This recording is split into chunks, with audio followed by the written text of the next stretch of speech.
Hello everyone, and welcome to this video about playing Caixa Em Cima. Caixa Em Cima, or up, means that you're playing the caixa up on your arm instead of down on a strap.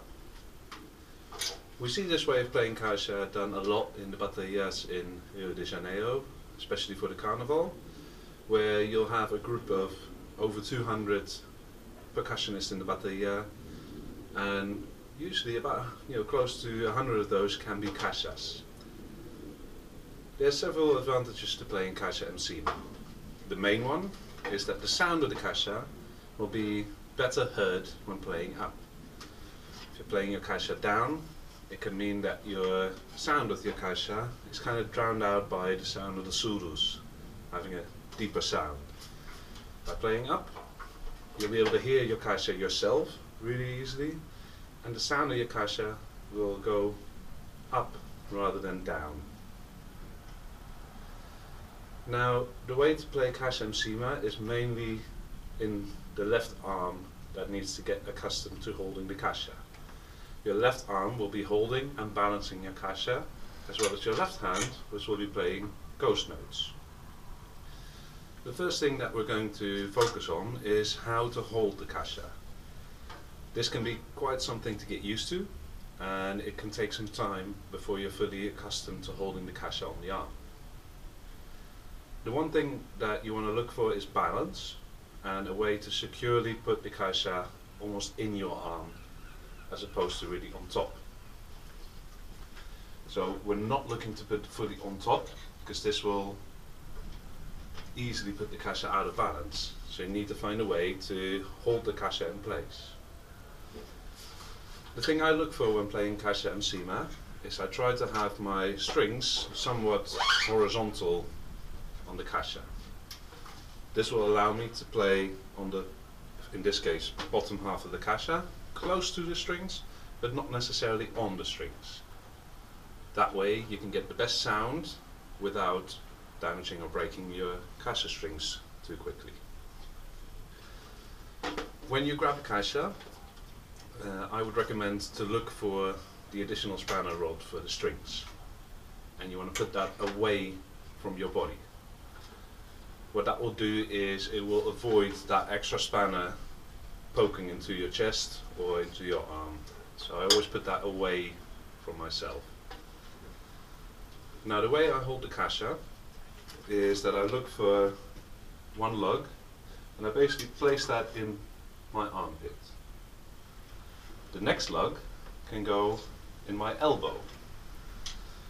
Now, for me, this works really nicely as my arms are long enough for it.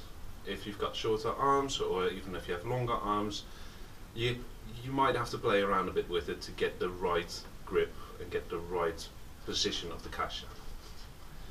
So I look for a rod and I place it in my armpit, and the next one goes on my elbow. It might need some readjusting, but this way what I try to do is have this portion of the caixa into my body, so it can push in where it's going in my armpit, so it's not hurting or anything. The next bit to look at is how the left arm is positioned. As I mentioned, the next lug will be basically my elbow, and then my left arm goes across the caixa. So you're not staying parallel to the caixa, but you want to go across. What this will allow is for the palm of your hand to be poking out. Your hand pokes out from under the caixa. The hand is not doing anything whatsoever to balance the caixa or to hold it. It's on the palm, elbow and armpit. In terms of how you then position the caixa, this can be a bit of a personal thing. Some people like to hold it really in, like this, which means that the whole body of the caixa can balance against your chest. This can allow you to hold it more steadily in place and get a bit of pressure from your arm into your body, which holds the caixa in place. What you don't want to do is go all the way outside.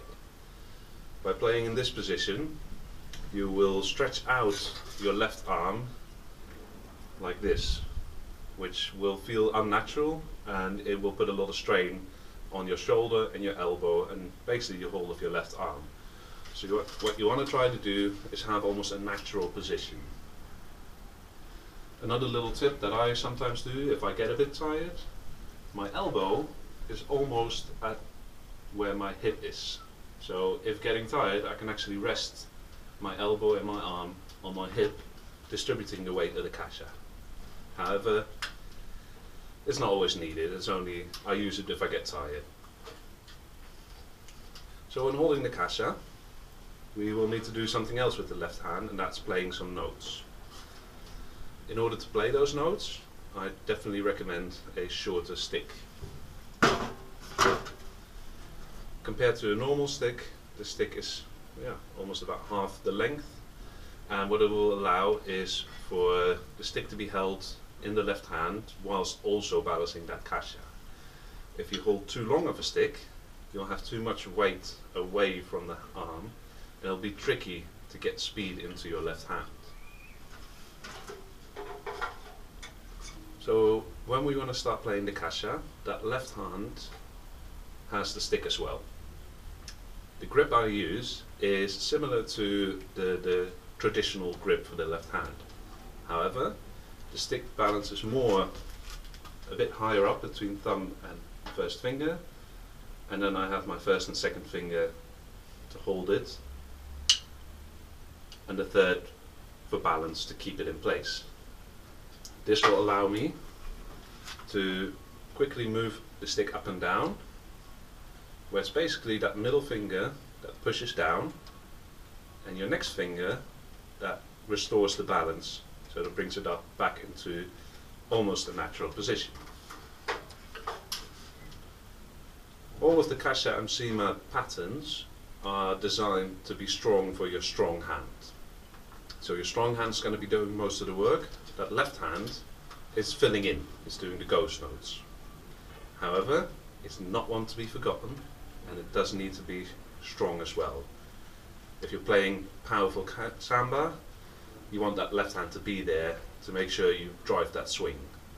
So your left hand doesn't want to be very loose or even rolling. You want short, precise, nice hits. Your right hand is going to be doing a lot of work. So when playing Caixa Em Cima, I hold the stick almost in a full grip, and I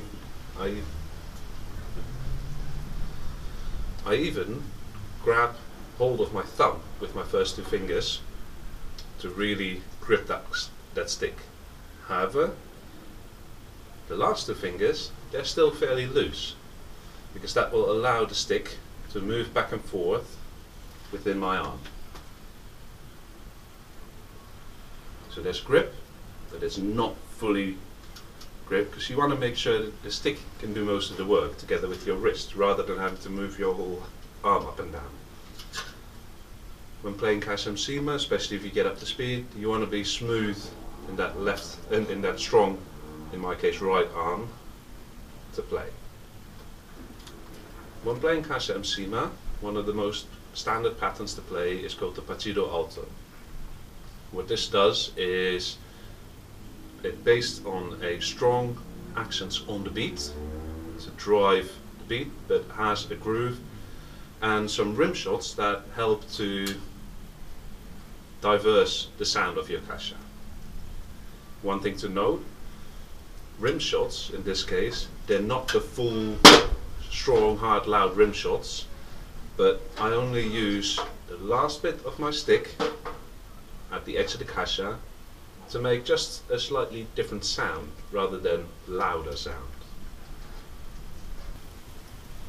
When playing partido alto, we will be playing from the right, starting on the right with a strong hand, with two beats, the first of which is the accent.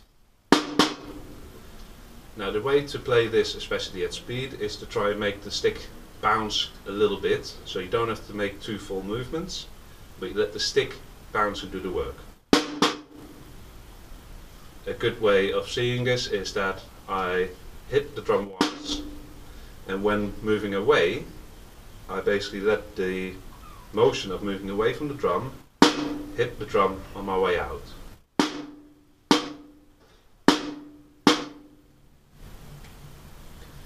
So the Partito Alto sees that start, right, followed by a left hand.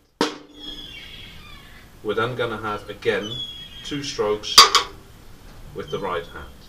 The first of which is a little rim shot. The second one is an accent again. This can be quite tricky because you can't really move away from the drum and do an accent. So here is where you need to be quick on the move to get some energy and get some flow for the next accent. The way I do this is by making that rim shot the outer movement. As I mentioned, when playing in, you can have the motion out to the second beat. In this case, I'm turning that around, and I make the first of the 2 the out, which allows me to move inwards for my second of the 2 here, which is an accent. So played slowly, those 5 beats together.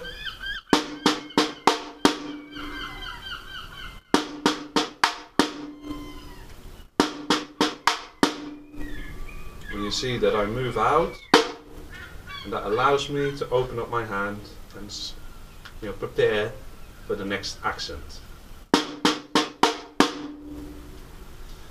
After that, from beat 2 to 4, it's alternating hand to hand. So our last beat now was the beat number 2. After that we're going to be alternating right, left, right, left, right, left. Your right hand, however, is going to alternate between the accent in the middle and a rim shot, little rim shot on the edge.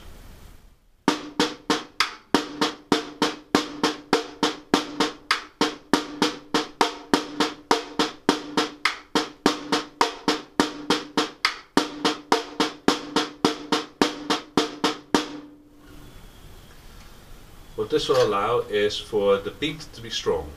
Puka, tika, puka, puk, tak, puk, tak, puka, tika, puk, kak, tuk, tak, tuk, tak. And those little rim shots, they're only there to change the sound. They're to spice up the overall sound of your caixa playing. They're not accents. Let's go again.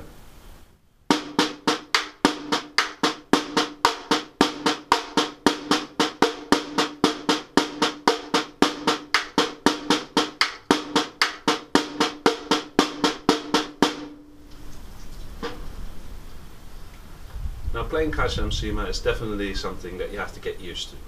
At first it's trying to get used to holding the caixa like this. Once you get a bit more used to it, it's easier to pick up a caixa and I almost swing it into place. There we go. Small adjustment and we're ready. It's strong in the inside of my body. It's held together by my wrist. And my left hand is free to do some work here.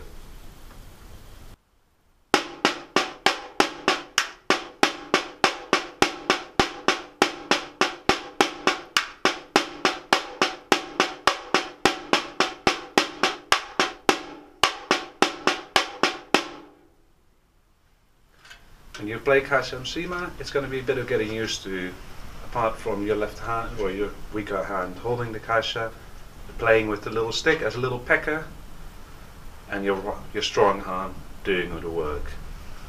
But if you practice and you just get used to holding the caixa and find your preference into holding the caixa, it can be a big benefit for your caixa playing and for the sound of the bateria. Thank you all for watching and see you in the next one.